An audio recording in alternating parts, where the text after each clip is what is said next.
존경하고 사랑하는 우리 구독자 여러분 반갑습니다. 여러분의 천만 라디오 천회장입니다. 이제 마지막 방송하고 천회장도 꿈나라로 갈게요. 일단 일요일도 이렇게 빨리 지나가는 것 같습니다. 훌쩍 지나갔어요. 훌쩍 지나갔고 이제는 마무리 잘하고 푹 쉬면서 또 내일을 위해서 또 재충전해야 하지 않겠습니까? 어떻게 일주일 잘 보냈는지 모르겠어요. 연휴 동안 즐거운 그런 일들이 좀 많았는지 천회장도 궁금합니다. 천회장도 정신이 없었어요. 뭐 이리저리 바빴습니다. 이번 주 국내 증시는 보니까 변동성이 높은 그 박스권 장세, 이 박스권 장세가 예상이 됩니다. 예상이 되고 그 대형 이벤트는 부재예요. 부재한 가운데 글로벌 금융시장이 불안이 되겠고 연방준비제도 FED의 그 긴축, 이 긴축 마무리에 대한 기대감 등이 영향을 줄 것 같습니다. 그리고 증권가에서는 그래요. 증권가에서는 이번 주 코스피 지수 상승분들을 2300에서 2450 여기서 제시를 한 것 같습니다. 2300에서 2450을 제시를 하더라. 지난주 코스피 보니까 전주 대비 0.8% 올라서 2414.96 2414.96으로 이제 마감을 했는데 스위스 대형은행이죠. 크레딧 스위스 이게 유동성 리스크 이거로 인해서 시장 변동성이 확대되는데 UBS가 CS를 인수하기로 하면서 우려가 진정되는 약간 모습을 보였습니다. 우려감 진정이 되는 모습을 보였고 같은 기간에 또 코스닥은 3.4% 올랐어요. 그래서 824.11로 거래 마쳤습니다. 금융권 리스크는 진정 국민에 돌입한 분위기인데 여기서 보니까 실리콘밸리 은행의 그 파산이죠. 파산으로 그 촉발된 그 미국의 불확실성은 더 확산되지는 않을 것 같다.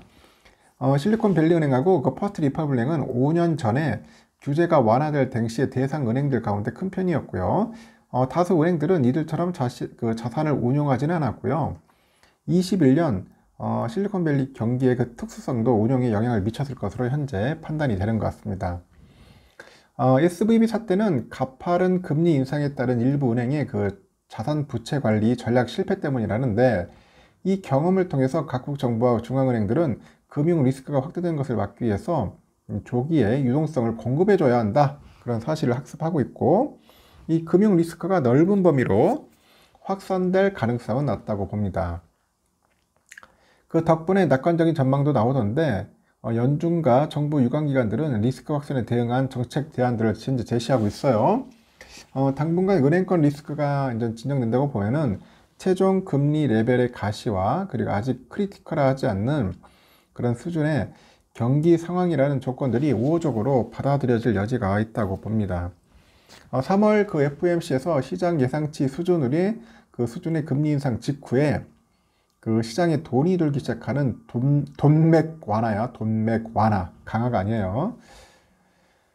기대감이 더욱 높아졌다. 실제 달러 인덱스는 그 102달러 선으로 반락을 해요. 102달러 선으로 반락을 했고요.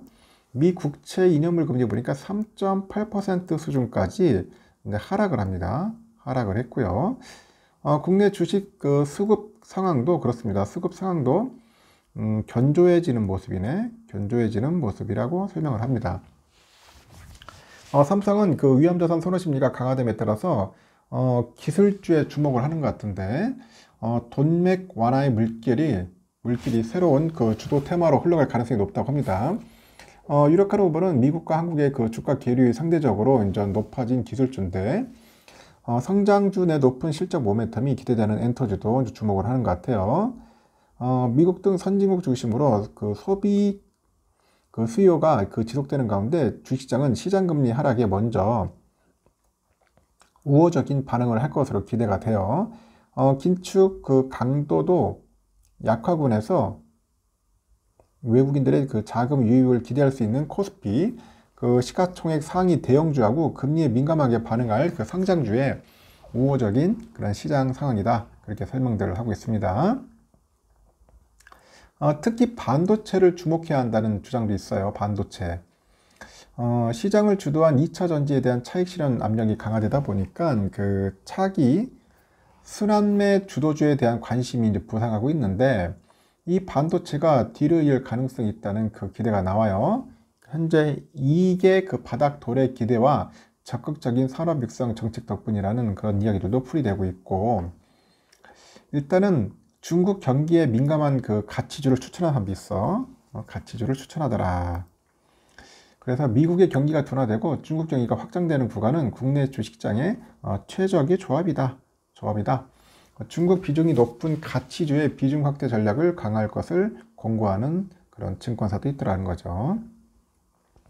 NH에서 뭐라고 하냐 보니까 철강, 비철금속, 화장품, 의류, 신재생 업종을 꼽던데, 최근 주식시장의 특징은 2차전지 등 그 성장성이 두드러지는 일부 분야로의 수급 쏠림이라고 합니다. 그래서 일부 업종으로 단기 집중된 쏠림은 장기간 지속되기보다는 일정 수익 구간이 지나면은 통상 대안을 찾는 것이 경험적인 수순이라고 하죠. 그 탑라인 성장이 나올 수 있는 분야, 그리고 상대적으로 저평가 업종 중에 그 예정된 그런 모멘텀이 존재하는 그런 업종에 관심을 가질 필요가 있다. 그런 이야기들도 하고 있습니다. 하여튼 흥미로운 또 한 주가 될 것 같아요. 지금 보니까 하여튼 31일 날이 좀 중요한 것 같아요. 미국의 그 PC 물가가 어떻게 나오는지 상당히 궁금하고, 여러분들 아시다시피 금요일 날은 좀 빠졌어요. 0.39% 빠졌고, 코스닥은 1.47% 올랐습니다. 요즘 코스닥이 좀 올라 계속 거의 1000스닥 가는 그런 분위기고, 코스피 200은 좀 빠졌습니다.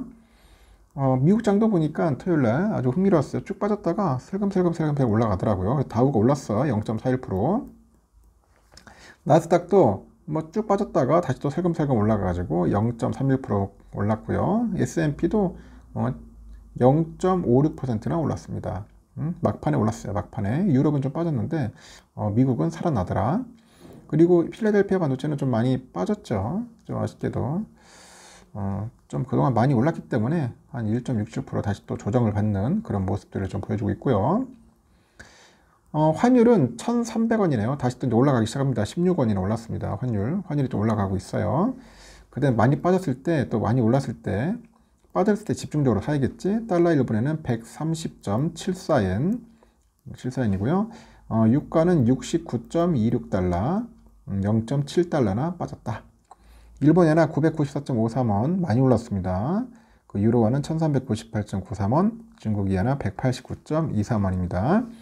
휘발유 1593.8원 소폭 하락, 국제금값 1983.8달러 하락했고, 국내 금값은 83,735.68원 소폭 상승했습니다. 미 10년물 국채금리 3.3730, 3점대로 다시 또 떨어졌네요. 3.3대로 떨어졌습니다. 좀 안정화되는 그런 느낌이 좀 드는 것 같아요. 좀 더 빠져야 하는 것 같은데 아쉽기도 하고, 지금 선물도 보니까 다우가 조금 올랐습니다. 그래도 0.56% 올랐고, S&P 0.79, S&P 좀 상승이 좋더라고. 나스닥도 0.5%, 그리고 러셀도 1.45%나 올랐고, 그 현재 독일은 좀 빠졌더라고. 독일, 유럽은 많이 빠졌어. 독일 1.2, 프랑스 0.56, 그리고 영국이 1%, 유로가 1.28, 이탈리아가 1.76%나 빠졌습니다. 우리의 삼성전자는 63,000원으로 마무리됐죠. 그동안에 아주 비리비리 했었어요. 비리비리 했는데, 요즘 본주가 좀 올라오고 있어, 본주. 좀 외인들의 그 매수세가 좀 약간 거칠더라. 외인들의 매수세. 우선주보다는 본주를 좀 좋아하는 것 같아요. 전 당분간은. 이왕이면 그냥 우선주로 하지 말고 본주로 가자. 우선주는 좀 많이 파는 것 같아요. 팔고. 본주 쪽으로 좀 많이 몰리는 것 같습니다. 금리 영향도 있을 테고, 그리고 또 워낙 의결권이나 여러 가지 면에 봤을 때는 그래도 본주가 낫지 않겠나 하는 생각이 드는 것 같아요. 그래서 본주 쪽으로 많이 밀려가는 것 같아요. 몰려가는 것 같고, 우선주의 거래는 좀 아쉽습니다. 아쉽고, 그래도 이럴 때 쌀 때 좀 많이 사지 않겠습니까? 52,800원인데 53,000원 밑을에서 상당히 좀 매력적인 구간입니다. 저는 그래요. 외인들 많이 팔아라. 그러면은 우리 개미들이 아주 신나게 살 거니까 많이 팔면은 또 사면 되는 거고, 그리하면서 수량을 좀 많이 모아갔으면 좋겠습니다. 우선주 외인 소진율이 71.66 되네요. 71.66. 지금 한 8억 한 2천만 주 되니까 전체가 지금 외국인들이 한 5억 8천 한 900만 주 정도 갖고 있네요. 보니까 그래도 외인들이 많이 가지고 있어요. 가지고 있으니까 많이 모으세요. 나중에 모으다 보면은 또 어느 정도 또 따라갑니다. 그리고 배당도 또 낮죠. 본주 살 돈으로 모선주 싸게 사가지고 수령 늘려서 배당이나 받으면서 이 지겨운 시간을 한번 견뎌내본다, 견딜 거다, 뭐 그런 생각을 하면 되는 겁니다. 일단은 여기까지 하겠습니다. 월요일 날은 내가 볼 때는 또 반등이 있을 것 같습니다. 또 편하게 쉬시고 내일 아침 새벽에 또 뵙도록 해요. 그때 꼭 영상 시청해 주시면 감사하겠습니다. 여러분 굿나잇.